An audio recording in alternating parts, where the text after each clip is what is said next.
दिल्ली विधानसभा चुनाव को लेकर एक बहुत बड़ी खबर। आतिशी के खिलाफ लड़ने के लिए अलका तैयार है। सूत्रों के हवाले से ये जानकारी मिल रही है और कालकाजी सीट से चुनाव लड़ेंगी अलका लांबा। पहले ये जानकारी मिल रही थी कि आतिशी के सामने चुनाव लड़ने से इनकार किया जा रहा था, लेकिन अब अलका लांबा तैयार है चुनाव लड़ने के लिए। तो कांग्रेस नेतृत्व के समझाने के बाद अलका लांबा तैयार हो गई है। ये सूत्र बता रहे हैं कि कालकाजी सीट से आतिशी के खिलाफ चुनाव लड़ने के लिए अब अलका लांबा को कांग्रेस की टॉप लीडरशिप ने मना लिया है। ये सोर्सेज जानकारी दे रहे हैं। केंद्रीय चुनाव समिति ने कालकाजी सीट से महिला कांग्रेस की राष्ट्रीय अध्यक्ष अलका लांबा की उम्मीदवारी पर मुहर लगा दी थी, लेकिन अलका लांबा चुनाव लड़ने को तैयार नहीं थी और इस वजह से कांग्रेस की दूसरी लिस्ट में भी कालकाजी सीट का जिक्र नहीं किया गया था।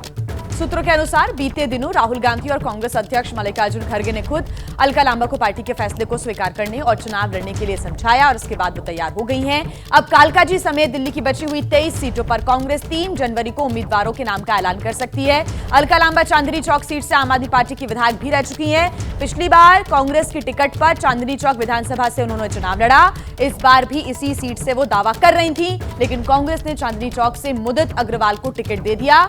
अलका लांबा को आतिशी के सामने उतारने का फैसला किया। तो जैनेंद्र हमारे सहयोगी इसी खबर पर हमारे साथ लाइव जुड़ रहे हैं। जैनेंद्र, किस तरह से टॉप लीडरशिप ने मना लिया अलका लांबा को? बिल्कुल, देखिए, खुद जब राहुल गांधी और मल्लिकार्जुन खड़गे ने अलका लांबा को समझाया कि उन्हें पार्टी का फैसला मानना चाहिए और अलका लांबा का जो पक्ष था, दरअसल देखिए वो चांदनी चौक सीट चाहती थी जो उनकी पहले की सीट रही हुई है, लेकिन उस सीट से उन्हें पार्टी ने नहीं उतारा। उन्हें समझाया गया कि उन्हें कालकाजी से इसलिए उतारा जा रहा है क्योंकि वो दिल्ली में कांग्रेस की सबसे बड़ी महिला चेहरा हैं और चूंकि मुख्यमंत्री आतिशी महिला हैं, ऐसे में कांग्रेस कालकाजी सीट से उन्हें उतार कर एक बड़ा संदेश देना चाहती है, जिसके बाद अलका लांबा मानी। और देखिए, कुछ इसी रणनीति के तहत कांग्रेस ने नई दिल्ली सीट से अरविंद केजरीवाल के सामने संदीप दीक्षित को उतारा है। तो कांग्रेस की रणनीति यह है कि पिछली 2 बार से चूंकि खाता नहीं खुल रहा विधानसभा चुनाव में, ऐसे में कांग्रेस इस बार चुनाव में सीरियस नजर आए। इसी वजह से अपने बड़े चेहरों को, आम आदमी पार्टी के बड़े चेहरों के सामने उतारकर कांग्रेस ये संदेश देना चाहती है कि वो सीधी टक्कर दे रही है आम आदमी पार्टी को और इसके जरिए कांग्रेस की कोशिश ये है कि कुछ सीटों पर पार्टी का खाता खुले और वोट प्रतिशत बढ़े। और इसी रणनीति के तहत बड़े चेहरों के सामने उतारा जा रहा है और इसीलिए कालकाजी सीट से नाम तय किया गया था अलका लांबा का, लेकिन वो तैयार नहीं हुई और इसी वजह से जब दूसरी सूची आई उसमें कालकाजी सीट का नाम नहीं था क्योंकि अलका लांबा का अप्रूवल नहीं था।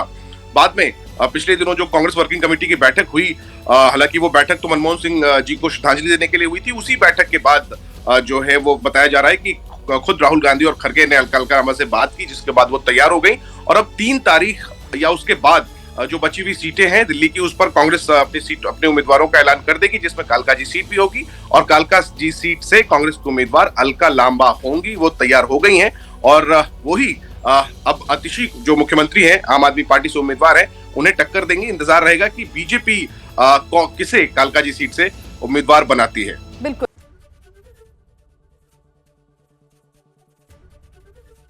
एबीपी गंगा, खबर आपकी, जुबान आपकी।